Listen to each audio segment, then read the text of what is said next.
शुरू करें।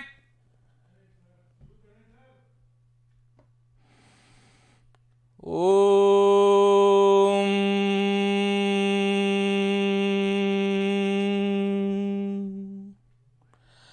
वागर्थाविव संपृक्तौ वागर्थ प्रतिपत्तये जगतः पितरौ वंदे पार्वती परमेश्वरौ जगतः पितरौ वंदे पार्वती परमेश्वरौ पार्वती परमेश्वरौ।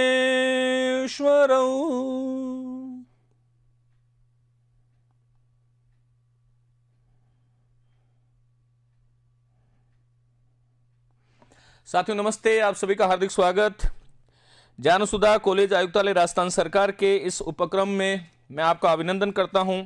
उम्मीद है आप यहां से बहुत सारे विषयों की शिक्षा ले रहे होंगे। विद्यार्थियों, हम शिक्षण सिद्धांत अर्थात शिक्षण विधियों की बात कर रहे हैं। भाषा में कौन कौन से शिक्षण सिद्धांत होते हैं, आप लोग जुड़ जाइए। जब तक मैंने अभी जो ये श्लोक जो बोला था उसके बारे में मैं आपसे बात करता हूं। बिल्कुल आप भी मुझे सभी मन भावन लगते हैं। अपने साथियों को इस कक्षा के साथ जोड़िए।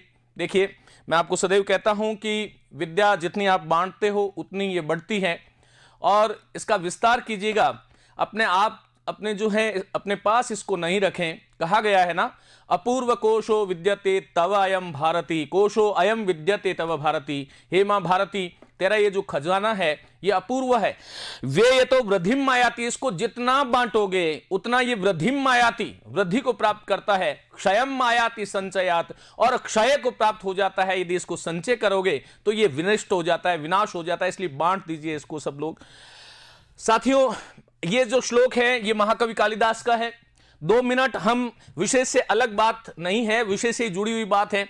मैं चाहता हूं कि हिंदी के कोई विद्यार्थी हैं वो भी इस बात को सुने, क्योंकि विद्या एक ऐसा धन है जो कभी अजीर्ण नहीं करता। भोजन यदि आप ज्यादा करोगे ये आपको अजीर्ण उत्पन्न करता है, लेकिन विद्या से कभी भी अजीर्ण नहीं होती, इससे कभी एसिडिटी नहीं होती। इसलिए ये सोच करके हमें हर दिन जो है हम अमर हैं, हम अविनाशी हैं, हम इस सृष्टि पर सनातन हैं, शाश्वत हैं, ये शरीर जो है वो अनित्य है, ऐसा सोच करके हमें हर पल प्रतिपल प्रतिक्षण विद्या को ग्रहण करने का प्रयास करना चाहिए। अब वो ग्रहण कैसे करते हैं उसके बारे में तो आज मैं बहुत बखूबी बातें करने वाला हूं, लेकिन पहले इस श्लोक का हम अर्थ जानते हैं। महाकवि कालिदास ने रघुवंश में यह श्लोक कहा कि वागर्थौ विव संप्रक्तौ वागर्थ प्रतिपतय जगतः पितरौ वंदे पार्वती परमेश्वरौ। देखिए, कहते हैं कि वाणी और अर्थ की भांति। साथियों, जहां पर वाणी है, वाक जहां पर है, उसका अर्थ वहां पर है। बिना वाणी के जैसे ही आप कोई शब्द बोलते हो, उस शब्द के साथ उस अर्थ का जैसे मिलन है। शब्द और अर्थ की सत्ता अलग अलग नहीं है। शब्द जहां पर है वहां पर अर्थ भी है, अर्थ जहां पर है वहां शब्द भी है। ऐसे वाणी और अर्थ की भांति मिले हुए कौन? जगतः पितरौ, जगत के माता पिता। द्वंद्व समास है, एक शेष द्वंद्व समास है। पितरौ शब्द में ध्यान रखिएगा। माताच पिताच पितरौ एक शेष द्वंद्व समास है। उस जगत के पितरौ, उस जगत के माता पिता कौन? पार्वती और परमेश्वर। भगवान शिव और पार्वती जिस प्रकार से मिले हुए हैं वह अभिन्न है, वह अर्धनारीश्वर हैं, उनको अलग नहीं किया जा सकता। उसी प्रकार मैं कवि कालिदास इस वाणी और अर्थ की प्राप्ति के लिए, उस वाक और अर्थ की प्रतिपत्तय, उसके सम्यक बोध के लिए मैं उन पार्वती परमेश्वर की उपासना करता हूं। मैंने नीचे लिखा है इति महाकवि कालिदास, ये कालिदास का है। अपने साथियों को जोड़िए जब तक इसके बारे में बात करते हैं। वागर्थौ विव संभूयमानो, वाणी और अर्थ की भांति मिले वे, संभूयमानो मिले वे, जैसे जहां जहां पर धुआं होता है वहां वहां पर आग होती है। धुएं को आग से अलग नहीं, आग से धुएं को अलग नहीं, शब्द को अर्थ से अलग नहीं, अर्थ को शब्द से अलग नहीं, पार्वती को परमेश्वर से अलग नहीं, परमेश्वर से पार्वती से अलग नहीं कर सकते। जगतः माता पितरो, ऐसे जगत के जो माता और पिता है कौन? पार्वती परमेश्वरो।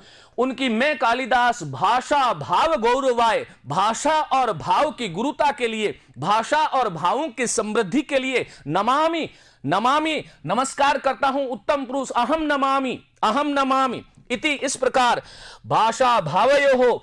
विद्यार्थियों, भाषा जहां पर है वहां पर भाव है, भाव जहां पर है वहां पर भाषा है। तो भाषा भावयो अविना भावम प्रकाटयेत।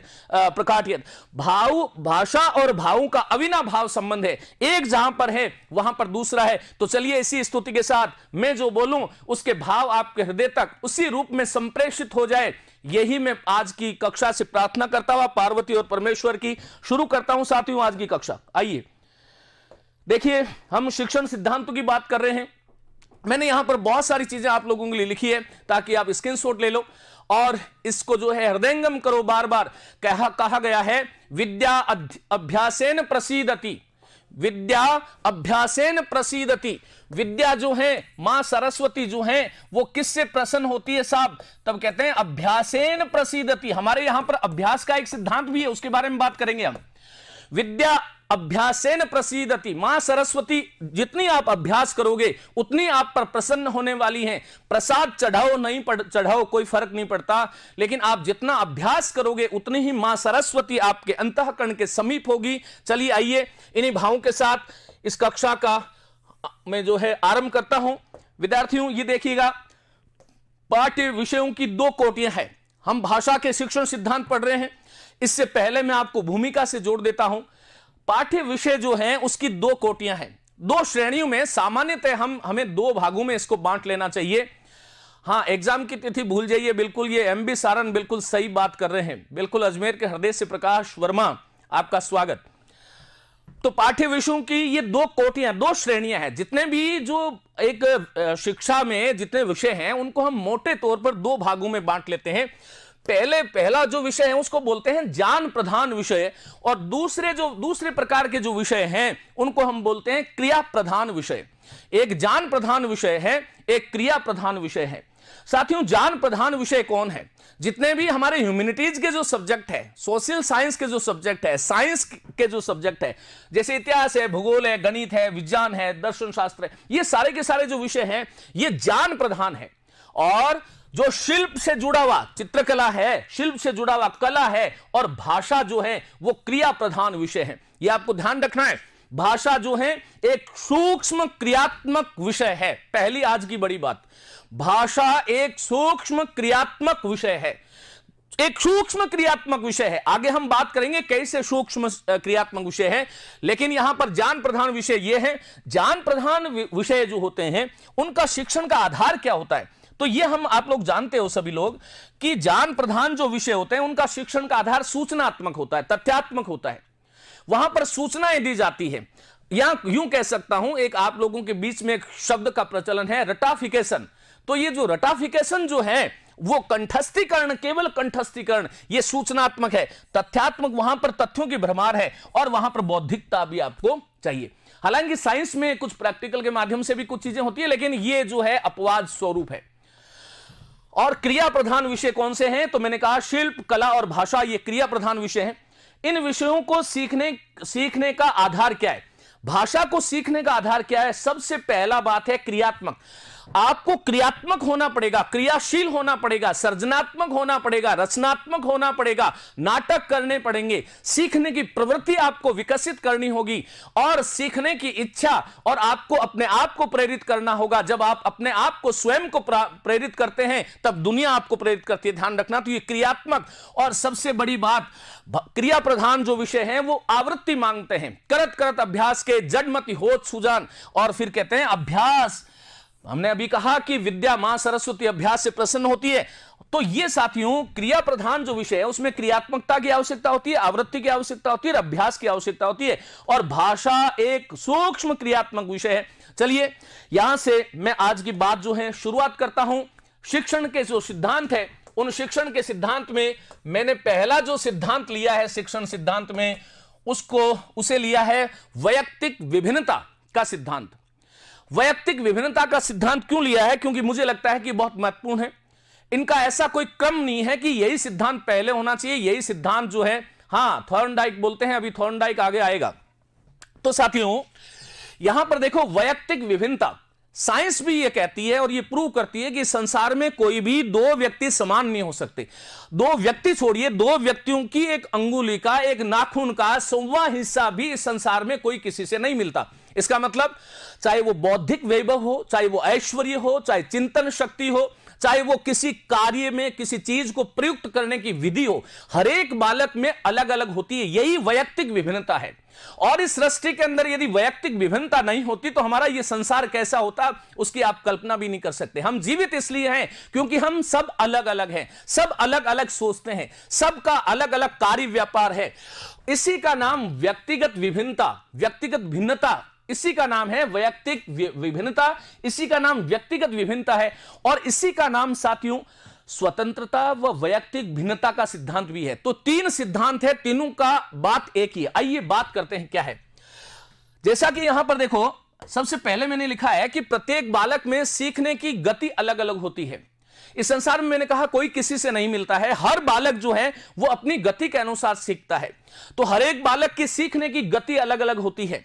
और क्यों गति अलग अलग होती है? क्योंकि हर बालक की बुद्धि अपने आप में एक इकाई है, अपने आप में एक यूनिक है, अपने आप में सार्वभौम है, अपने आप में सबसे अलग है।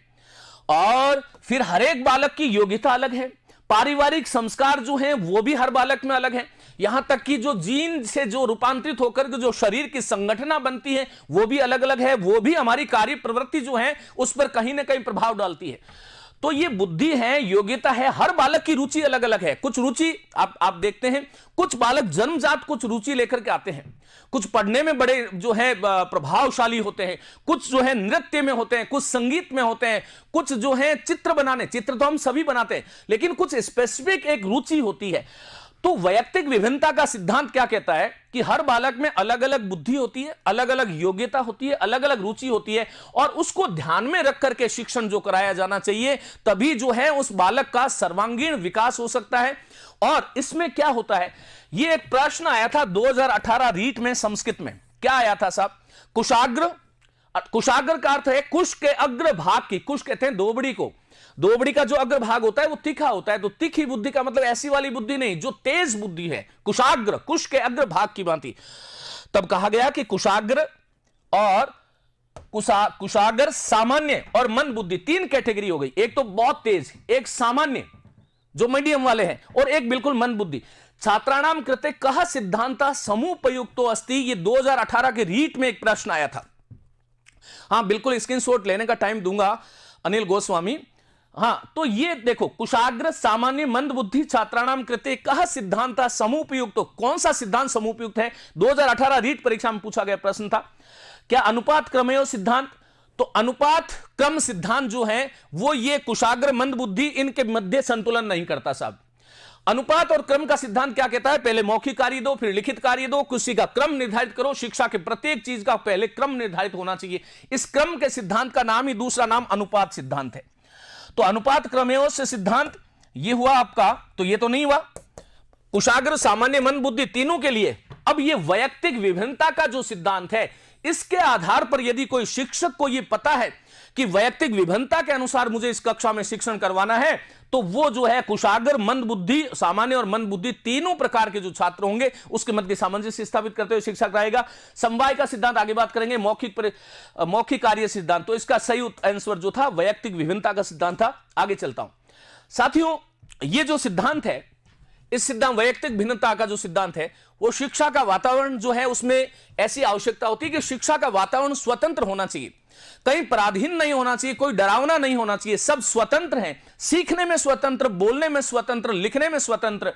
तो शिक्षा का वातावरण स्वतंत्र होना चाहिए। इससे क्या होगा?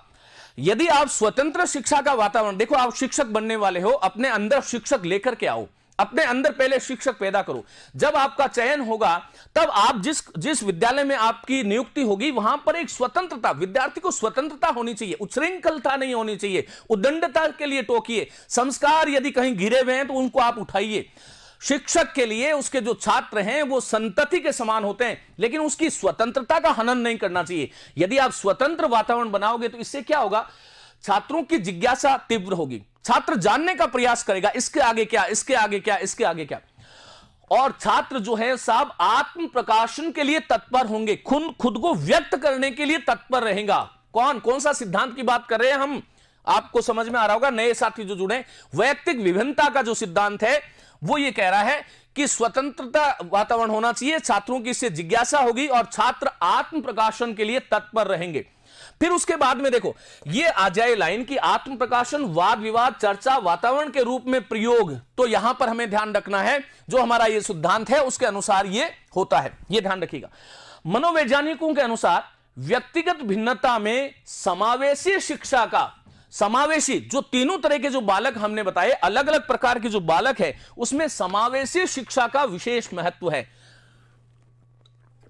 जो साइकोलॉजिस्ट हैं वो भी यही कहते हैं कि ये जो वैयक्तिक भिन्नता है उसमें समावेशी शिक्षा होनी चाहिए। यदि कोई मंदबुद्धि है तो उस मंदबुद्धि बालक को आपको अलग नहीं करना है, उसको प्रेरित करना है। और शिक्षक के पास वह शब्द है, शिक्षक ऐसा सारथी है अपने छात्रों का कि वो किसी भी घिरे हुए को उठा सकते हैं। कमलेश कुमार बैरागी नमस्ते। आगे चलता हूं साथियों। तो ये दूसरा जो है, प्रत्येक बालक की मातृभाषा जो है वो अलग अलग होती है। क्यों व्यक्तिगत भिन्नता होती है? हर एक बालक की मातृभाषा अलग अलग होती है, वो अलग अलग भाषाओं का जानकार होता है। अतः शिक्षक को शिक्षा मनोविज्ञान का ज्ञान आवश्यक है। यदि वो बालक, शिक्षक जो है वो बालक के शिक्षा मनोविज्ञान को नहीं जानेगा तो वो उस कक्षा में कभी भी पढ़ा नहीं सकता, ये ध्यान रखिएगा। कोठारी आयोग जो कि 1964 में बना था, 66 में उसने अपनी रिपोर्ट दी थी। उसने त्रिभाषा सूत्र, एक तो उसकी मातृभाषा होनी चाहिए, त्रिभाषा सूत्र, एक तो उसकी मातृभाषा होनी चाहिए, एक बालक को जो है वो राजभाषा का ज्ञान होना चाहिए, जो राजकाज की जो भाषा है, और एक जो है विदेशज या वैदेशिक भाषा जिसको हम बोलते हैं, एक किसी वैदेशिक भाषा का ज्ञान होना चाहिए। ये यहां पर त्रिभाषा का जो सिद्धांत था ये कोठारी आयोग ने दिया था। और शिक्षक को एक से अधिक भाषाओं का ज्ञान होना चाहिए। शिक्षक वही समर्थ है। और आप लोगों को यहां पर रीट में ये क्यों ऐसा किया गया आप जानते हो ना, आप शिक्षक बनने वाले हो तो आप हिंदी भी जानो, आप संस्कृत भी जानो, आप दोनों प्रकार की भाषाओं के साथ में सहज हो सको, डरो मत, घबराओ मत। हाँ, तीसरी भाषा जो है वो अंग्रेजी राजभाषा, और जो है वो उसके साथ में संस्कृत का भी वो जो है त्रिभाषा सूत्र हम आगे बात करेंगे। लेकिन इसके अंदर ये 3 प्रकार की जो भाषाएं थी उसका प्रयोग होना चाहिए। चलिए साथियों, उसके बाद में जो दूसरा सिद्धांत आपका आता है वो दूसरा सिद्धांत है साहब आपका स्वाभाविकता का सिद्धांत। आपको ध्यान रखना है, ये स्वाभाविकता का जो सिद्धांत है, ये जो स्वाभाविकता का सिद्धांत है यही प्रकृतिवादी सिद्धांत है। राइका ब्रोदर कहते हैं कि ऑफलाइन पढ़ना है। क्या मेरी गलती हो रही है जो आपको ऑफलाइन की याद आ रही है? बेटा मैं पूरा प्रयास करूंगा, आप यूं मानिए कि मैं ऑफलाइन हूं, मैं आप में हूं, आप सब मुझ में हैं, हम सब एक ही नाव पर सवार हैं। ये देखो आधुनिक शिक्षा का, हमारे कहां पाठशाला पद्धति चलती थी और आज देखो कहां पर क्या हो गया। यही पाठशाला है, ये आधुनिक पाठशालाएं हैं, इनको स्वीकार करो। और फिर भी यदि कोई बहुत बड़ी समस्या होगी तो मैं तैयार हूं, आपके लिए तत्पर हूं। तो साथियों, स्वाभाविकता का सिद्धांत क्या है? प्रकृतिवादी सिद्धांत है। बालक एक जो है जन्मजात, मैंने आपको पूर्व के व्याख्यान में बताया था, उसमें भाषा का जो कौशल है, भाषा सीखने की जो प्रवृत्ति है वह जन्मजात है। तो यहां पर प्रकृतिवादी सिद्धांत, इसी का नाम यह है, भाषा सीखना एक जन्मजात, सहज और स्वाभाविक प्रवृत्ति। यदि राइट रॉन्ग स्टेटमेंट में आए तो इसको रट लेना। भाषा जो है वो जन्मजात है, सहज है और स्वाभाविक है। दूसरा, जिस बौद्धिक शारीरिक शक्ति की आवश्यकता होती है वह शक्ति बालक में जन्मजात होती है। भाषा को सीखने के लिए, भाषा को जानने के लिए, भाषा अधिगम के लिए, भाषा की कुशलता के लिए, भाषा शिक्षण के लिए जिस बौद्धिक और शारीरिक शक्ति की आवश्यकता होती है, ईश्वर हमें पूर्व से ही बिल्डअप करके भेजता है। प्री एस्टेब्लिश हार्मनी है, ये पूर्व स्थापित सामंजस्य है। हर एक व्यक्ति जो इस सृष्टि पर आता है, जी प्रकृतिवाद के जनक जो है रूसो, बिल्कुल वर्षा अग्रवाल, हाँ, नॉम चॉम्स्की भी बहुत बड़ा नाम है, वर्ष अग्रवाल कह रहे हैं। नॉम चॉम्स्की जो है वो वैदेशिक एक भाषाविद, सबसे बड़े भाषाविद हुए। हालांकि हमारे तो पाणिनि से बड़ा कोई संसार में, सृष्टि में आज तक नहीं हुआ, ये कोई पक्षपात नहीं कर रहा हूं मैं उनके बड़ा जैसा, लेकिन ये शिक्षण की जो सिद्धांत है ना, वो क्योंकि यहां पर जो है बाहर से हमारे आए, हमारे तो यहां पर कंठस्थीकरण विद्या थी, कंठ में जो विद्या है उसी को हम विद्या मानते थे। जब तक कंठस्थीकरण विद्या का स्वरूप था, जब तक पाठशाला विधि थी, आप यकीन मानिए मैं परीक्षा से हटके बात कर रहा हूं, ये कोई भी शिक्षण विधि काम नहीं आती। और ये जो आपके सम्मुख खड़ा व्यक्ति है, उसने किसी भी शिक्षण विधि से ऐसा नहीं पढ़ा। हम स्वयं पाठी छात्र रहे और 12वीं कक्षा तक जो है जैसी भी सुविधाएं हमारे पास थी उसके अनुरूप हम पढ़ते रहे, लेकिन यह था कि कंठस्थीकरण में सबसे आगे थे। अब उसका प्रयोग हमने करना सीख लिया, तो धीरे धीरे, चलिए छोड़िए, लेकिन अब क्योंकि आप लोगों को तो परीक्षा पास करना है, तो ये सब गाने अपने को गाने पड़ेंगे। साथियों, कहते हैं कि जिस बौद्धिक भाषा को सीखने के लिए जिस बौद्धिक शारीरिक शक्ति की आवश्यकता होती है, वह शक्ति बालक में जन्मजात होती है। स्वाभाविकता का सिद्धांत ये कहता है कि चारों कौशलों का स्वाभाविक और क्रमशः प्रयोग होना चाहिए। सबसे पहले बालक को जो है वो श्रवण, हम जानते हैं ना, ये सब लोग जानते हो आप, श्रवण है, फिर वदनम जिसको भाषणम बोलते हैं, फिर जो है पठनम, फिर पढ़ना सीखता है, फिर लेखनम, इसी क्रम से। ऐसे नहीं कि पहले दिन जो है 10 माह का बच्चा है और उसके हाथ में आप कलम पकड़ा दो, बन जा आरएस, लिख ले, लिखना शुरू कर दे। अरे पहले उसको सुनाओ, अच्छा संस्कार दो, अच्छा सुनाओ, जो अच्छा सुनाओगे तो वो अच्छा बोलना शुरू करेगा, फिर पढ़ना शुरू करेगा, और फिर जो है राधे सैनी दुनिया के सबसे बेहतरीन शिक्षक। बेटा मैं ऐसा तो अपने आप को नहीं मानता हूं, लेकिन हां मैं प्रयास करूंगा यार, आप लोगों को मेरी एक बहुत बड़ी वो है कि इस बार रीट में जो है मैं आप लोगों का सहयोग कर पाऊं, ये मेरे लिए बहुत बड़ी सौभाग्य की बात होगी, क्योंकि मेरा ये कर्ज है विद्या का।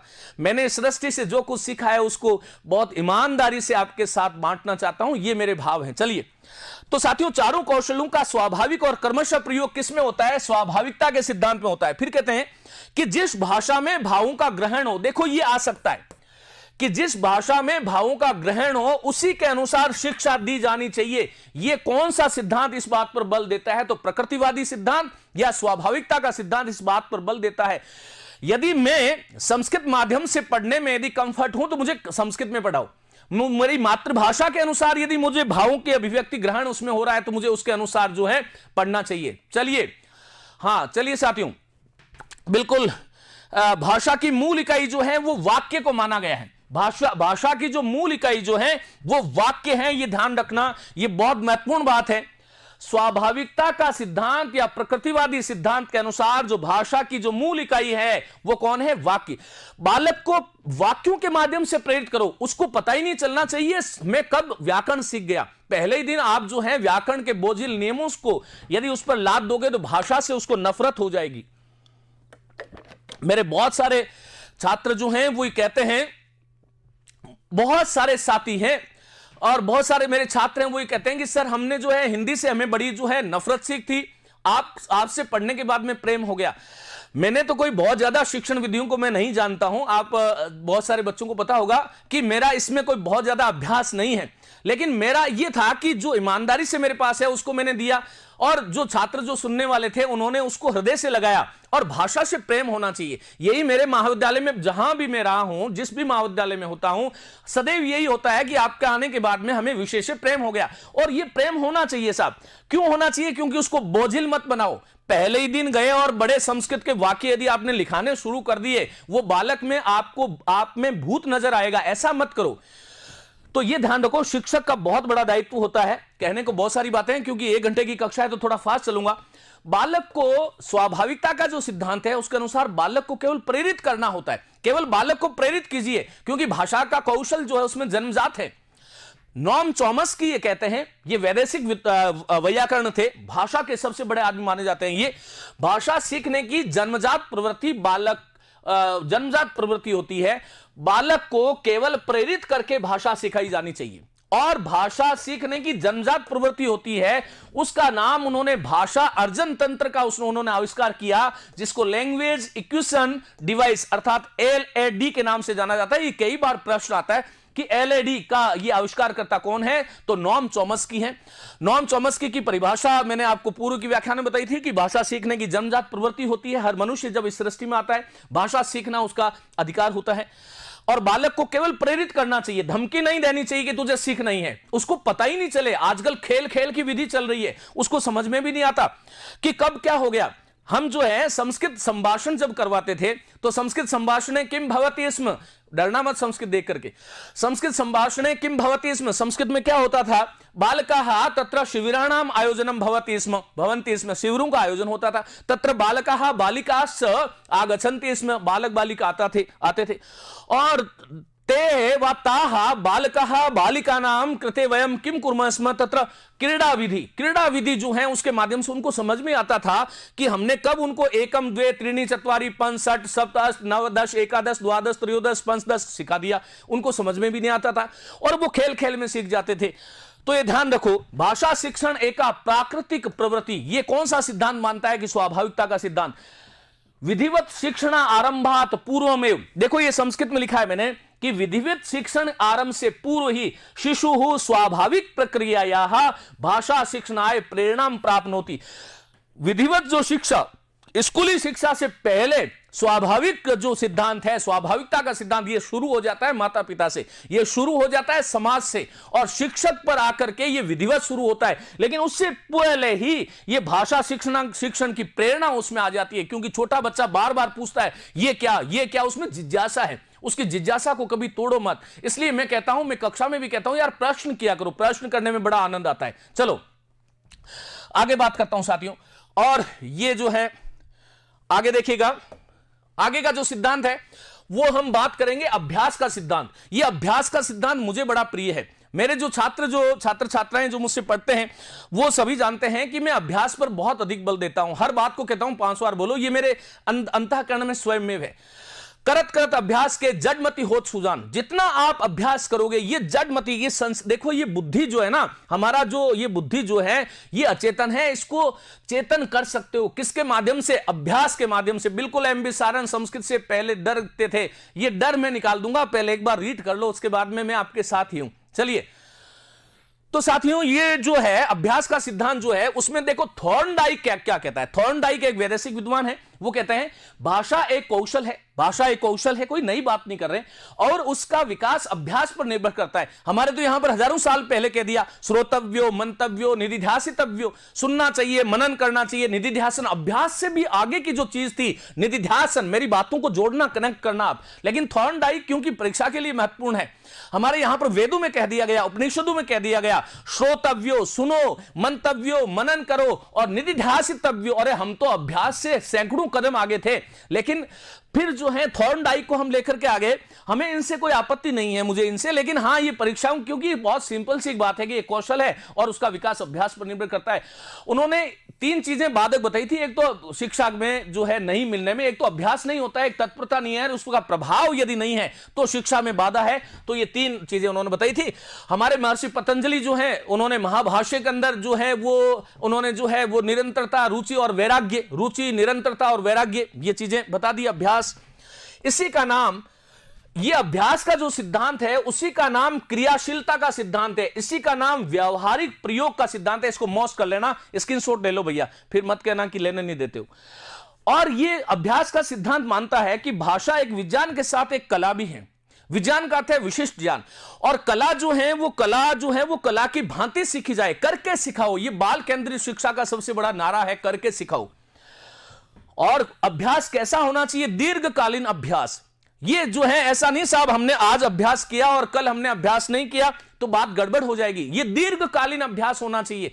कैसे अभ्यास होना चाहिए, महर्षि पतंजलि कहते हैं योग सूत्र में कि दीर्घकाल निरंतर सत्कार सेवितो दृढ़ भूमि जाएत, कि दीर्घ काल तक निरंतर सत्कार सेवितो, पूरी श्रद्धा के साथ निरंतर यदि कोई अभ्यास करता है तो दृढ़ भूमि जायते, उसकी भूमि जो है, उसके चित्त में वो संस्कार जो है वो स्थिर हो जाता है। इसलिए अभ्यास कैसा होना चाहिए, दीर्घकालीन अभ्यास होना चाहिए। ऐसा नहीं कि आज अभ्यास किया और आज मंदिर गए, कल प्रार्थना पूरी नहीं हुई तो छोड़ो यार, भगवान वाला मामला तो नहीं बैठता। अरे करके तो देखो, एक बार अपने मन से, सच्चे मन से उपासना तो करो, सब कुछ हासिल हो जाता है।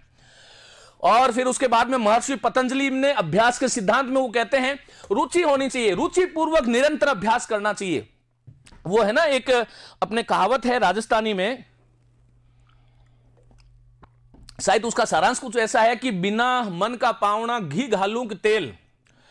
तो रुचि सबसे पहले जरूरी है। यदि आप इसमें देखो, एक जो है एग्जाम्पल बड़ा जो है आगे आएगा, देखो रुचि होनी चाहिए और रुचि के साथ निरंतर ये होना चाहिए। आपके मन में जिज्ञासा तो होनी चाहिए जानने की। यदि जानने की जिज्ञासा नहीं होगी तो सबसे पहले आप लोगों को क्या करना है, इसको अपनी जिंदगी से जोड़ो। जब आप शिक्षक बनकर के जाओ और जहां पर भी जाओ, उस बालक में उसको सीखने की रुचि पैदा करो, सीखने की रुचि पैदा करो। शिक्षण विधि नहीं पढ़ी पर अब व्याकरण पढ़ाए, ऐसे वैसे मेथड पढ़ाना। आशीष सर कोई भी प्रश्न बाहर नहीं जाए, कोई प्रश्न बाहर नहीं जाएगा। हिंदी रीड के लिए पुस्तक देखो, ये शिक्षण विधियों में मैं एक आपको बात बताऊं, इसका आप जो है पीडीएफ में आपको टेलीग्राम पे दे रहा हूं, यहां से बाहर कुछ भी नहीं आएगा। फिर भी आप पुस्तक कर रहे हो तो पुस्तक का काम भी चल रहा है, उस पर भी जो है बहुत शीघ्र आपको बता दूंगा। रुचिपूर्वक निरंतर अभ्यास होना चाहिए। आपसे पूछे कि महर्षि पतंजलि ने महाभाष्य पुस्तक लिखी थी, भैया महाभाष्य जो पुस्तक थी उसके अंदर ये व्याकरण की पुस्तक थी महाभाष्य। रुचि, निरंतरी और वैराग्य। देखो रुचि जो है वो निरंतर अभ्यास के साथ करनी चाहिए। और अभ्यास के बाधक तत्व जो हैं, जो आपके अभ्यास में बाधा करे, उससे विराग्य होना चाहिए, उससे मुंह मोड़ लेना चाहिए। बालक में रुचि और क्रियाशील होना बहुत जरूरी है। बिल्कुल बिना मन रा पावना घी घालू रे तेल, बिल्कुल एम सारण। हाँ, ऐसी कुछ कहावत थी जो मुझे याद आ गई। देखिए हराल्ड ई पामर एक जो है भाषा विज्ञानी वे, उन्होंने the principle of language study, उनका एक ग्रंथ था the principle of language study, the principles of language study नामक ग्रंथ में, अभिप्रेति नामक ग्रंथ है, ये संस्कृत में लिखा है मैंने क्योंकि पूछा हुआ प्रश्न है। हेराल्ड ई पामर ने the principle of language study नामक ग्रंथ है, अभिप्रेति नामक ग्रंथ में वो स्वीकार करते हैं, वो इस बात को कहते हैं कि भाषा शिक्षणम एका अभ्यास प्रक्रिया। भाषा जो शिक्षण है वो अभ्यास प्रक्रिया है। यावत यावत बारम घोड़ा अड़ा क्यों, पान सड़ा क्यों, रोटी बड़ी क्यों, कहो शिष्य किण राय। घोड़ा क्यों अड़ गया, रोटी क्यों जल गई, पान क्यों सड़ गया, कहो शिष्य किण राय। गुरु ने शिष्य से पूछा कि शिष्य बताओ क्या राय है आपकी, तो शिष्य का एक ही उत्तर था, गुरुजी फेरी कौनी। उसको बार बार यदि फिराया नहीं, बार बार अभ्यास नहीं किया तो भूल जाते हैं। इसलिए हेराल्ड ने बिल्कुल ठीक ही कहा है कि भाषा शिक्षणम एका अभ्यास प्रक्रिया, यावत अभ्यासम सुदृढ़ भवति तावत भाषा अपि सुदृढ़ भवति एवं ज्ञातव्यम अस्ति। बिल्कुल। चलिए साथियों, और पाठ, अब अभ्यास किसका करना चाहिए, देखो ये बहुत महत्वपूर्ण चीज है, ये पूछी गई है सेकंड ग्रेड में। पाठगत कठिन शब्दानाम अभ्यास, किसका अभ्यास करना चाहिए, जो कठिन शब्द हैं। मैं आपको एक मजे की बात बताऊं कि मुझे संस्कृत के बहुत सारे ग्रंथ हैं जो आज भी 10 वर्ष पूर्व जो पढ़ा था, आज भी मुझे इसी रूप में कई ग्रंथ कंठस्थ है। और क्योंकि हमने बार बार उनका अभ्यास किया था। इसलिए पाठगत कठिन शब्द और संस्कृत श्लोका नाम, मुझे स्वयं को नहीं पता कि संस्कृत के मुझे कितने श्लोक आते हैं, कोई उनकी संख्या निश्चित नहीं है। जहां पर भी बैठता हूं श्लोक का स्मरण हो जाता है।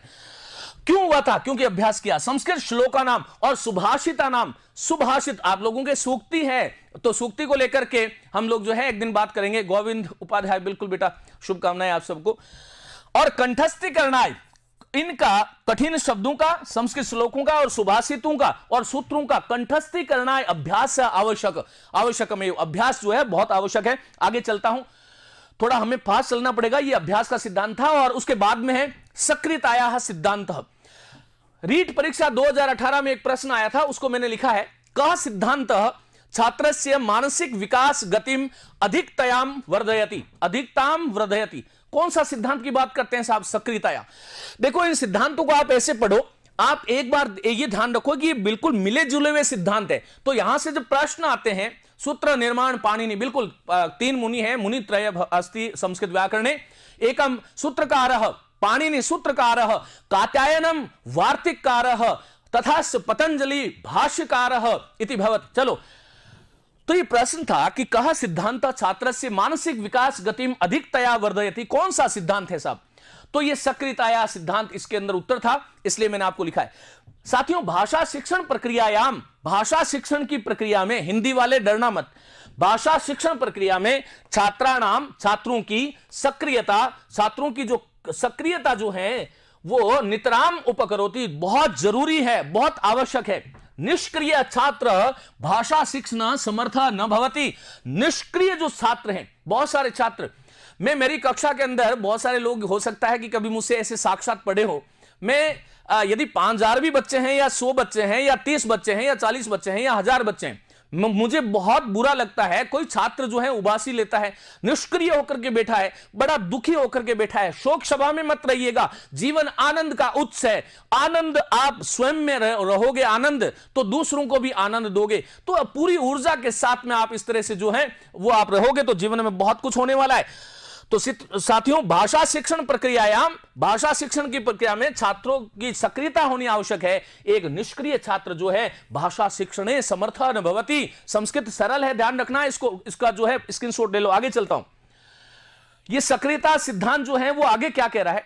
भाषा शिक्षण अवसरे, भाषा शिक्षण के अवसर पर छात्राः अधिकाधिकम सक्रियाः भवेयुः। भवेयु विधिलिंग लकार है, भवेत भवेताम भवेयु, पठेत पठेताम पठेयु, हसेत हसेताम हसेयुः। तो कहते हैं कि भाषा शिक्षण अवसर, भाषा शिक्षण यदा प्रदातव्यम, भाषा शिक्षण यदा भवन्तः कारयन्ति, आप जब भाषा शिक्षण कराओ तब आपको यह ध्यान रखना है कि छात्र अधिकाधिकम सक्रिय, आपकी बात में इंटरेस्ट ले। उनको ऐसा नहीं है कि आप खुद ही पढ़ रहे हो और छात्र दूसरी तरफ पढ़ रहे हैं, कुछ और पढ़ रहे हैं, ऐसा नहीं होना चाहिए। सक्रियता होनी चाहिए, कम्युनिकेशन होना चाहिए। अध्यापक स्वयं में वक्ता न भवेत। इदानीम यदि अहम अत्र उपविश्य, मैं यहां खड़ा होकर के स्वयं में वदामि, यदि मैं स्वयं ही बोल रहा हूं, चेत छात्राणाम कृते तस्य उपयोगिता न भवति, छात्रों के लिए उसकी उपयोगिता नहीं होगी। तो विद्यार्थियों क्या करना है, ऐसा नहीं कि वक्ता बनना है। बहुत सारे शिक्षक ऐसे हैं जिनको बहुत अच्छा बोलना नहीं आता, लेकिन वो बहुत अच्छे शिक्षक है क्योंकि पढ़ाते बहुत अच्छा है। तो केवल वक्ता नहीं बनना है। और नवीन शिक्षा नीति तो कहती है कि 90% छात्र का योगदान होना चाहिए और 10% शिक्षक होना चाहिए। हमारी पाठशाला पद्धति जो थी उसमें तो व्याख्यान देते थे और जो है, हालांकि वो अलग अलग पद्धति थी, उसके बारे में हम विधि की बात करेंगे, तब बात करेंगे। आज हमारे पास समय कम है, 15 मिनट और बची है। अध्यापक स्वयं में वक्ता न भवेत, अध्यापक स्वयं ही वक्ता न बन जाए। छात्रेभ्यो अपि भाषणाय अवसरः दातव्यम, छात्रों के लिए भी भाषण करने के लिए अवसरः दातव्यम, उनको भी बोलने देना चाहिए। गुरु और शिष्य का कितना प्रगाढ़ संबंध था, जैसे पिता और पुत्र का, जैसे पिता और पुत्री का होता है, वैसा संबंध था। और उस संबंध जो है, उस संबंध में उतना प्रेम और श्रद्धा परस्पर हुआ करती थी कि गुरु का वचन अकाट्य हुआ करता था। लेकिन वह गुरु भी उस श्रेणी का होना चाहिए।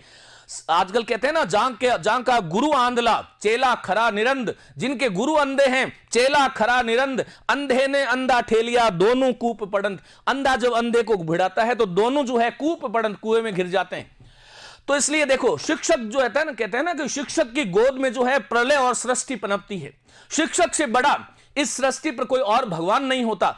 यदि हमारे कोई शिक्षक नहीं होते, आपके कोई शिक्षक नहीं होते, हाँ, धीर सिंह जी की शिक्षण विधियां बिल्कुल हाँ होनी चाहिए। शायद मनोविज्ञान की पुस्तक अवनी उनकी पुस्तक है, वो आप ले सकते हैं। बहुत विद्वान व्यक्ति हैं, अधिकृत विद्वान व्यक्ति हैं और मेरे मित्र भी हैं। तो साथियों, सा संस्कृते स्वयं में संभाषणा संभाष्य छात्रान प्रेरित, क्या करना चाहिए कि संस्कृत में स्वयं, ये कौन सा सिद्धांत पढ़ रहे हैं, देखो सक्रियता के सिद्धांत में क्या करना चाहिए, ये सब करना चाहिए। और सह संस्कृते स्वयं संभाष्य, देखो ऐसा है कि कोई भी चीज कठिन नहीं है। मैं आपको बताऊं, यदि अहम संस्कृतम वक्तुम शक्नोति चेत भवन्तः अपि संस्कृतम वक्तुम शक्ष्यन्ति इति मम विचारः। यदि मैं बोल सकता हूं तो आप भी बोल सकते हो। ऐसा नहीं है कि मैं प्रथम दिन जब जो है मैं संस्कृत को जब मैंने शुरुआत करी तभी से मैंने जो है वो पाणिनि की तरह बोलना शुरू कर दिया। आज भी बहुत सारी चीजें गलत बोलता हूं, मुझ में ऐसी कोई भ्रांति नहीं है कि मैं ही इस दुनिया का सबसे बड़ा प्रकांड हूं, नहीं, बिल्कुल नहीं हूं। मैं तो एक सीखने की प्रक्रिया में हूं। तो सा संस्कृते स्वयं संभाष्य, वो संस्कृत में स्वयं संभाषित करके छात्रान प्रेरित, छात्रों को प्रेरित करना चाहिए। जितना प्रेरित आप करोगे, शिक्षक सबसे बड़ा नेता होता है, नायक होता है, अभिनेता होता है। वो अभिनय के माध्यम से अपनी जो है कैसे भी किसी भावों के माध्यम से जो है वो जो है काम करता है। छात्रा अधिका प्रश्न प्रश्यु, एक तो प्रश्न पूछने से साहब गुरुजी नाराज हो जाते हैं। क्यों भाई? यदि आप शिक्षक बनो तो सबसे ज्यादा जो है, यदि आप मेरे स्टूडेंट हो तो ये ध्यान रखना कि हर जो है कक्षा में जाते ही आपको कहना चाहिए समस्या समाधानम पूर्वम तावत, पहले समस्या समाधान करो, अनंतरम कक्षायाः प्रारंभ, अनंतर कक्षा का प्रारंभ। ऐसे नहीं आओ संज्ञा पढ़ते हैं, गए संज्ञा 4 शब्द पढ़े कहीं से और पढ़ा दिया, वो शिक्षा है ही नहीं, वो तो तोता रटन शिक्षा है। तो यहां अधिकाधिक प्रश्न पूछे छात्र जो है उसी से क्रियाशील होंगे। साथियों, एनसीएफ जो नवीन पाठ्य चर्चा चर्या जो है, एनसीएफ जो नेशनल करिकुलम फ्रेम, जो राष्ट्रीय पाठ्य चर्चा रूपरेखा, जो है क्या नाम उनका जो है प्रोफेसर यशपाल के निर्देशन में ये जो है उनकी एक ये धारणा थी 2005 की जो थी, उसमें रचनावाद या निर्मितवाद, क्रियाशीलता, रचना करो, और निर्मितवाद किसी चीज की निर्मित करना के अनुसार प्रभुत्ववादी विधियों का त्याग करना चाहिए। अब ये प्रभुत्ववादी जो विधियां थी वो कौन सी थी? हमारी पुरानी जो व्याख्यान विधि थी, हमारी जो पाठ्य पुस्तक विधि थी, हमारी जो पाठशाला विधि थी, हमारी जो सूत्र विधि थी, वो जो है प्रभुत्ववादी विधियां थी। क्यों प्रभुत्व? क्योंकि वहां पर जो है वो शिक्षक का ही एक जो है प्रभुत्व होता था। व्यावहारिकता में केवल शिक्षक ही वहां पर जो है ऑल एंड सोल होता था, और छात्र का कोई बहुत ज्यादा, हालांकि उससे देखो मैंने कहा ना बड़े विद्वान बने उसी विधियों से बने, लेकिन ये एनसीएफ 2005 में जो है प्रोफेसर यशपाल के विचार हैं, वो कह रहे हैं कि रचनावाद या निर्मितवाद के अनुसार प्रभुत्ववादी विधियों का त्याग करना चाहिए, पहली बात, और त्याग करके जनतांत्रिक विधियों को अपनाकर जिससे सबका हित हो, पूरी कक्षा के अंदर जो है प्रत्येक बालक का सर्वांगीण विकास हो, तो जनतांत्रिक विधियों को अपनाकर बालक को स्वयं सक्रिय होकर, और बालक को स्वयं सक्रिय हो जाए ऐसी उसको प्रेरणा देनी चाहिए, उस ज्ञान का निर्माण करने के लिए प्रेरित करना चाहिए, ऐसा ज्ञान का निर्माण। ये एनसीएफ 2005 का एक जो फ्रेम जो था करिकुलम का, उसमें ये चीज आई थी, और उसके अंदर जो है वो उन्होंने ये कहा कि बालक जो है वो केवल एक सुविधादाता है, एक परामर्शदाता की भूमिका में होना चाहिए, और उसकी भूमिका केवल 10% होनी चाहिए। 90% जो है वो बालक का योगदान, कक्षा में इंटरेक्शन जो है वो बालक का होना चाहिए, शिक्षक का नहीं। तो इस प्रकार की जो चीज कही गई, और उसके बाद में बालक में मानसिक, ऐसा करने से क्या होगा? बालक में मानसिक शक्ति, देखो आप जानते हो ना, हम जानते हैं साइंस का ये सिद्धांत है, जिस चीज को आप ज्यादा उपयोग में लाते हो वो चीज उतनी ही ज्यादा आपके लिए फलित होती है। तो बालक को यदि स्वयं को सक्रिय करोगे तो उसकी मानसिक शक्ति बढ़ेगी, मनन का जो उसका पावर है वो मनन का बढ़ेगा। और मनोविज्ञान भी क्या कहता है, यदि आपने किसी चीज को वापस दोहराया नहीं, उसको घुमाया नहीं, उसको फिराया नहीं, तो 13 दिन बाद में उसका पढ़ा हुआ 70% जो है वो जो है, हाँ बिल्कुल, राहुल चौधरी जी वाली जो पुस्तक है नागौर में उपलब्ध है बिल्कुल, और मुझसे आप टेलीग्राम पे पूछ लें। मानसिक शक्ति, मनन, तर्क और चिंतन का विकास, इस जो है इससे जो है एनसीएफ 2005 के अनुसार ऐसे करने से बालक में मानसिक शक्ति का विकास होगा, मनन करना सीखेगा, वो तर्क करना सीखेगा, और चिंतन का विकास, क्योंकि चिंतन जो है बालक में जब तक स्वयं का चिंतन नहीं आएगा शिक्षा के प्रति, वो शिक्षा और वो शिक्षक जो है और वो छात्र जो है किसी प्रकार की कोई सार्थक योजना नहीं कर पाएंगे। आगे बात करेंगे छात्रों, ये बड़ा महत्वपूर्ण सिद्धांत है, अनुपात एवं क्रम का सिद्धांत। इसका मूल नाम तो क्रम का सिद्धांत था, क्रम का सीक्वेंस, और सीक्वेंस अनुपात। आप समझ रहे हो ना, एक चीज जो है वो पहले जो आनी चाहिए उसको पहले लाओ, दूसरी जो चीज है उसको दूसरी जो चीज आती है। बिल्कुल गोविंद उपाध्याय बहुत प्यार करते हैं, बहुत अच्छा पढ़ाते हो, मैं भी आप लोगों से बहुत प्यार करता हूं यार, कह नहीं पाता हूं। चलो, तो भाषा शिक्षण में क्रम का सिद्धांत क्या है? अनुलग्नक का सिद्धांत है, कौन सी चीज पहले कौन सी चीज बाद, यह पता होना चाहिए हमें।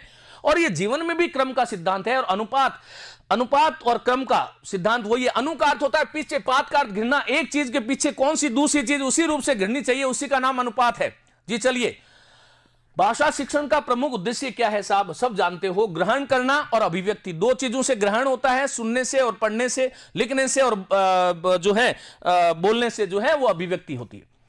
भाषा का शिक्षण जो है वो क्रमशः मौखिक, पहले मौखिक होना चाहिए, और भाषा का जो आदिम रूप जो था, देखो अनुपात और क्रम का सिद्धांत क्या कह रहा है, ये ध्यान से सुनना, पहले मौखिक और फिर लिखित कार्य।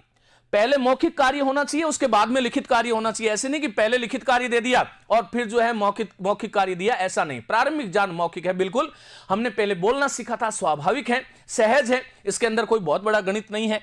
फिर साथियों, इसमें अनुपात का क्रम क्या कह रहा है कि पहले जो जात विषय है, जो अधीत विषय है, जो अधिगम विषय है, जो हमारे पास है, उसको पहले पक्का करो और फिर अज्ञात की तरफ बालक को लेके जाओ। जो बालक जानता है उसको पहले सिखाओ, उसके बाद में जो नहीं जानता है उसकी तरफ बढ़ाओ। तो जात से अज्ञात और सरल से कठिन की ओर ये शिक्षण सूत्र है, ये ध्यान रखना, 11 शिक्षण सूत्र है।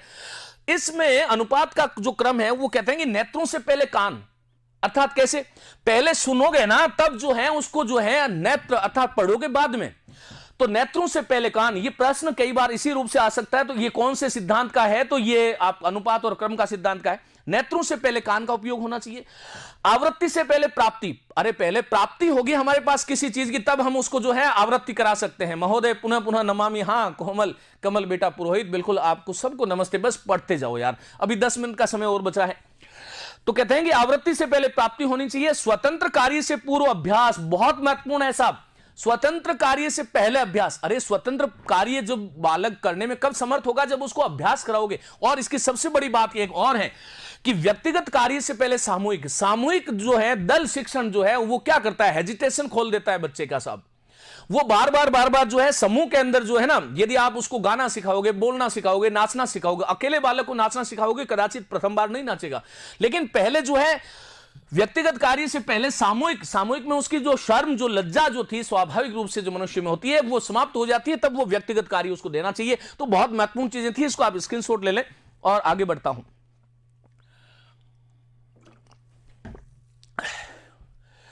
बिल्कुल आप सबके विचार जो हैं, हमारे विचार जो हैं वो एक दूसरे को प्रभावित करते रहे, हम सब एक दूसरे में निवास करते रहे और यही हमारे भाव होने चाहिए। चलिए आगे चलता हूं, और ये रहा आपका बहुमुख विधि सिद्धांत। बहुमुख विधि सिद्धांत, बहुमुखी नहीं है, बहुमुख, अनेक प्रकार की विधि के द्वारा शिक्षक को, छात्र को शिक्षा देनी चाहिए। बहुमुख, ऐसा नहीं कि एक प्रकार से सिखाया और एक प्रकार से सिखाया, दूसरे दिन नहीं आया तो ये खींच के दिया साहब, नहीं। 2 प्रकार से सिखाया, नहीं सीखे कोई बात नहीं, 2 तरीके से सिखाया, 1 तरीके से सिखाया कोई बात नहीं, अरे अलग अलग तरीके से। बालक में निसीखने की इच्छा से, बात महत्वपूर्ण कह रहा हूं, ध्यान दीजिएगा, बालक में नहीं सीखने की इच्छा से आप शिक्षक में सिखाने की इच्छा बलवती होनी चाहिए। फिर से बोल रहा हूं, बालक में नहीं सीखने की इच्छा से, बालक नहीं सीखता है। हम जब छोटे थे तब, आज छोटे बालक को देखो वो कितने नाटक करता है स्कूल जाने के लिए, बताओ। वो सीखना थोड़ा ही चाहता है, क्योंकि सहजता में वो उसको आनंद मिलता है सब। तो नहीं सीखने की जो इच्छा है बालक की, उससे ज्यादा शिक्षक की सिखाने की इच्छा होनी चाहिए। तो ये जो है मौखिक लिखित कार्याणी, हाँ बहुमुख सिद्धांत क्या कह रहा है, बहुत महत्वपूर्ण बात है, देखो बहुत ही महत्वपूर्ण सिद्धांत है। अनुपात क्रम वाला सिद्धांत पहले मौखिक कह रहा था, फिर लिखित, और ये क्या कह रहा है, बहुमुख। मौखिक लिखित कार्याणी एकस्मिन समय एवं कारण्यानि, मौखिक और लिखित एक ही समय में कराना चाहिए। ये प्रश्न आ सकता है, ये मोस्ट है, आज मैं कह रहा हूं इसको मोस्ट कर ले रहा हूं। मौखिक और लिखित कार्य एक ही समय में किस विधि का है, बहुमुख विधि सिद्धांत। क्योंकि प्रतिभाएं जो हैं वो बहुमुख विधि, अनेक प्रकार से उसको प्रशिक्षण हमें जो है देना चाहिए। विक्रम जहां जहां भी गए रहा बस धाम, उन्होंने का गुरु हैं शंकर जी। चलिए साथियों, आप लोग सब बहुत अच्छे हो यार। अनेक उद्देश्यों की प्राप्ति हेतु, बहुमुख क्यों, अनेक उद्देश्यों की प्राप्ति हेतु अनेक प्रकार के प्रयास किए जाने चाहिए, मोस्ट कर लो। बहुमुख सिद्धांत ये कह रहा है कि अनेक उद्देश्यों की प्राप्ति हेतु अनेक प्रकार के प्रयास किए जाने चाहिए, ये बहुत महत्वपूर्ण बात है। चलो आगे चलता हूं, क्या है देखो। भाषा सीखने का प्रयास एकमुखी या द्विमुखी न होकर क्या होना चाहिए, बहुमुखी। बहुमुखी का मतलब है अलग अलग तरीका, अलग एक तरीका नहीं, 2 तरीका नहीं। हारो मत जब तक वो सीख नहीं जाए, क्योंकि आपको भी किसी ने सिखाया था, आपको भी किसी ने पहले दिन अंगुली पकड़ के सिखाया था। ये प्रकृति का ऋण है साहब, इसको उतार दो। और उदाहरणों के साथ, केवल उदाहरण नहीं, नियम भी होना चाहिए। उदाहरण क्या, जैसे मैंने कहा कि भाई उदाहरण है कि वो जो है जहां जहां धुआं होता है वहां वहां आग होती है। तो ये उदाहरण केवल उदाहरण नहीं, उसको नियम भी बताना चाहिए कि धुआं और आग के मध्य जो है, धुआं और आग के मध्य कैसा संबंध होता है, साहचर्य संबंध होता है, ये नित्य संबंध होता है। ये नियम है कि जहां जहां धुआं होगा वहां वहां आग होगी। तो उदाहरणों के साथ नियम भी होना चाहिए। आगे बात करता हूं, आगे का सिद्धांत कह रहा है उद्देश्य चयन विभाग सिद्धांत। विभाग, इसका विभाजन सिद्धांत भी नाम है, ध्यान रखना। उद्देश्य चयन, उद्देश्य चयन कैसा होना चाहिए, पाठ्य पुस्तक हो या शिक्षक हो, उसको क्या ध्यान रखना चाहिए साहब। सबसे बड़ी बात उसको ध्यान रखनी चाहिए कि कोई भी जो पाठ्य पुस्तक में जो विषय है वो उस किसी अवसर विशेष पे पढ़ाए जाए। जो पर्व है, त्योहार है, किसी विशेष व्यक्ति पर लिखा हुआ है, तो पाठ्यक्रम का फ्रेम इस प्रकार से होना चाहिए कि उद्देश्य जो है वो चयन करते समय पाठ्य पुस्तक और शिक्षक के दिमाग में ये होना चाहिए। यदि होली का पाठ है तो आज अभी जो होली का अवसर है तो इसी पे पढ़ाना चाहिए। दीपावली के अवसर पर पढ़ाना चाहिए। कोई किसी बड़े आदमी की जयंती है तो उसी समय प्रयास ये होना चाहिए कि उसके आसपास जो है वो होना चाहिए। तो कहते हैं कि उद्देश्यानाम चयनम महत्वपूर्णम। सबसे पहली बात, जिंदगी में भी उद्देश्यों का चयन महत्वपूर्ण है। और उद्देश्यानाम चयनात अनंतरम, उद्देश्यों के चयन के बाद में तत्त उद्देश्यानाम उपयुक्त अवसरानुसारेण, उद्देश्यों का चयन करने के बाद में उन उद्देश्यों का उपयुक्त अवसर के अनुसार पाठ्य सामग्री में विभाग करणीय।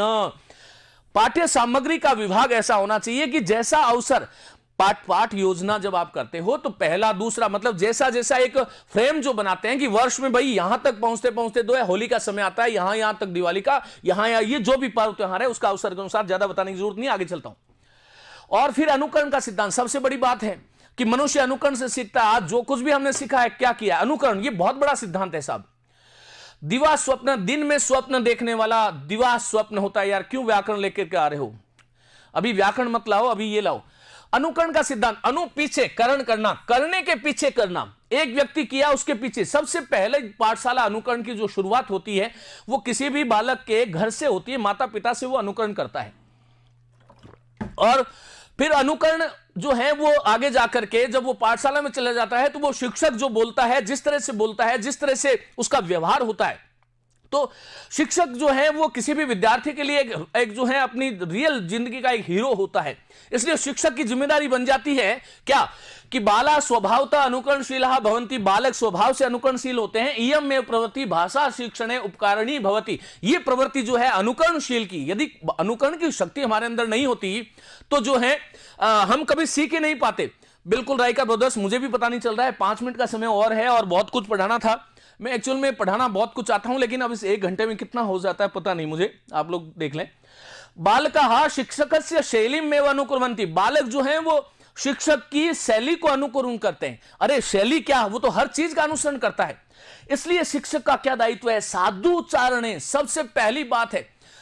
यदि शिक्षक बनना चाहते हो तो सबसे बड़ी बात तो है, कहते हैं जाना अग्नि सर्वकर्माणि भस्मसात् कुरुते अर्जुन। हे अर्जुन, जान की अग्नि जब प्रज्वलित होती है तो समस्त कर्मों को भस्म कर देती है। ऐसी जान की अग्नि जलाओ, कोई फर्क नहीं पड़ता आप किस क्षेत्र से हैं, किस गांव से हैं, किस ढाणी से हैं, आपके माता पिता क्या करते हैं। बारंबार यदि अभ्यास करोगे, ये श्री कृष्ण ने कहा था जो अभी मैंने बोला, मैं नहीं कह रहा हूं। जान की अग्नि बारंबार अभ्यास करो, साधु उच्चारण, ठीक ढंग से उच्चारण होना चाहिए। हमारे पास तो 3 जो सकार हैं उसको हम श से बोल देते हैं, ये श है, ये श है, ये स है, नमस्ते नमस्ते नहीं। तो इस तरह से भाषा नहीं भाषा। तो विद्यार्थी क्या करता है, शिक्षक जैसा बोलता है वैसा। इसलिए अनुकरण के लिए एक शिक्षक का दायित्व बन जाता है वो साधु उच्चारण, अर्थात एक भली भांति उच्चारण और शुद्ध भाषा प्रयोग, भाषा का शुद्ध प्रयोग होना चाहिए। यावत शक्यम एवं तो नास्ति अस्मिन् संसारे कोपि शुद्ध भाषायाः प्रयोक्तारः न सन्ति, परंतु यावत शक्यम, यावत मम शक्ति, जितनी मेरी शक्ति है, तया अनुसारेण, उसके अनुसार मैं जितना कर सकता हूं उतना मुझे शुद्धता की ओर होना चाहिए। शुद्ध लिखूं, शुद्ध बोलूं और शुद्ध लिखने के लिए समाज को, बालक को प्रेरित भी करूं। इसलिए अनुकरण, आप साधु उच्चारण करोगे, बालक भी साधु उच्चारण करेगा। शुद्ध भाषा का प्रयोग करोगे, बालक भी शुद्ध भाषा का प्रयोग करेगा। समर्थः भवेयु, ऐसा करने से समर्थ होते हैं। आगे चलता हूं। यदि कश्चन छात्रः आदौ त्रुटिपूर्णं भाषणं लेखनं च करोति किं भवति, यदि एकवारं कश्चित् बालकः एकवारं यदि त्रुटिं करोति, अर्थात गलती करता है, चेत शिक्षकः किं करोति, तस्य उपरि कुप्यति, क्रोधं करोति, उसके ऊपर क्रोध करता है। अरे भाई, ऐसा है ना कि त्रुटि, इस संसार में कोई ऐसा व्यक्ति नहीं है, गलतियों से मनुष्य सीखता है, लेकिन ऐसा नहीं कि वृद्धावस्था तक गलतियां करते रहो, ये ध्यान रखना।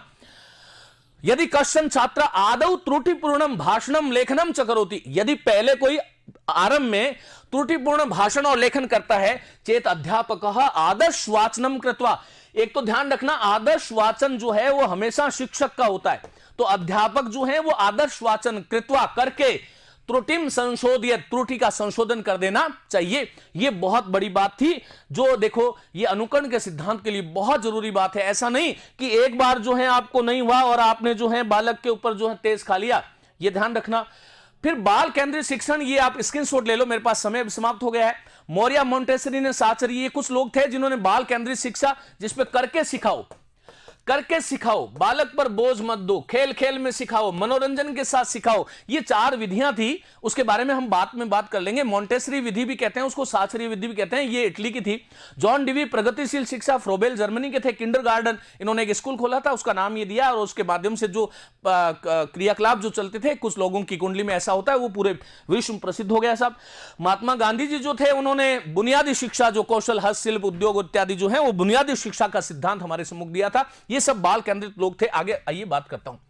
बिना किसी पक्षपात के स्वतंत्रता पूर्व शिक्षा एक शिक्षक का सबसे बड़ा दायित्व है कि कक्षा में यदि उसमें स्वयं का पुत्र पुत्री भी है तो उसके साथ भी कोई विशेष व्यवहार नहीं करे, उसको कोई अलग ट्रीटमेंट नहीं करे। करके सीखने पर आधारित है बाल केंद्रित जो है बालक, ये वाली अनुभव पर बल, इसमें अनुभव पर बल दिया जाता है बाल केंद्रित पर। बालक स्वयं उस चीज को अनुभव करे और बालक स्वयं उसका बोध करे, यह बहुत जरूरी है। उसके लिए जो भी नाटक शिक्षक को करना होता है वो उसे करना चाहिए।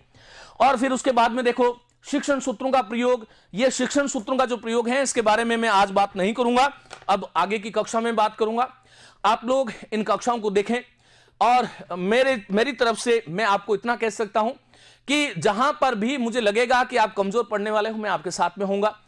कल की कक्षा भी होने वाली है, तो मेरी बहुत बहुत शुभकामनाएं। और इन कक्षाओं को आप जो है निरंतर रूप से श्रवण करें, मनन करें, और जो कुछ भी सुना गया है उनको आप जो है मनन जब तक नहीं करोगे वो शिक्षा आपके मस्तिष्क में स्थिर नहीं होगी। रीट के एग्जाम की क्या खबर है बंधु? रीट का एग्जाम जो है मेरी खबरी नहीं हूं मैं, लेकिन हाँ ये है कि मुझे ये पूर्ण विश्वास है, मैं इतना बोल रहा हूं वो भी पर्याप्त है कि परीक्षा नियत तिथि पर नहीं होगी, ये ध्यान रखिएगा। लेकिन आप अपनी जो है वो तैयारी, क्योंकि सृष्टि में कुछ भी हो सकता है, ये ध्यान रखिएगा, अपनी तैयारी आप जो है वो जारी रखें। कोई फर्क नहीं पड़ता आज आंधी आने वाला है कि तूफान आने वाला है कि बरसात होने वाली है, सूर्य अपने समय से सदैव उसका उदय होता है और समय से उसका अस्त होता है। चंद्रमा अपनी गति से चलता है, हवाएं अपनी गति से चलती है। मनुष्य भी सुबह से शाम तक जितना आपके पास समय से ईश्वर ने दिया है उसका खूब सदुपयोग कीजिएगा। खुश रहना सीखें, खुश रहोगे तो जो कुछ भी बोला जा रहा है वह आपके मस्तिष्क में सदैव जो है स्थिर हो जाएगा, ये ध्यान रखिएगा। खुशी जो है भगवान के भजन से, किसी भी आरती से सबसे बड़ा उपहार है। अपने आसपास खुशियां फैलाइए, अपने आसपास के जो लोग हैं उनको हंसाइए, ये जीवन सबसे बड़ी बात है। और हंसते हंसते सीखिए, सिखाइए, अपने प्रति श्रद्धावान रहिए, अपने आप से प्रेम कीजिएगा। इस समाज को, इस राष्ट्र को, इस शरीर के माध्यम से मैं क्या दे सकता हूं, ऐसे भाव आपके होने चाहिए। मेरी बहुत बहुत शुभकामनाएं। नमस्ते सभी को।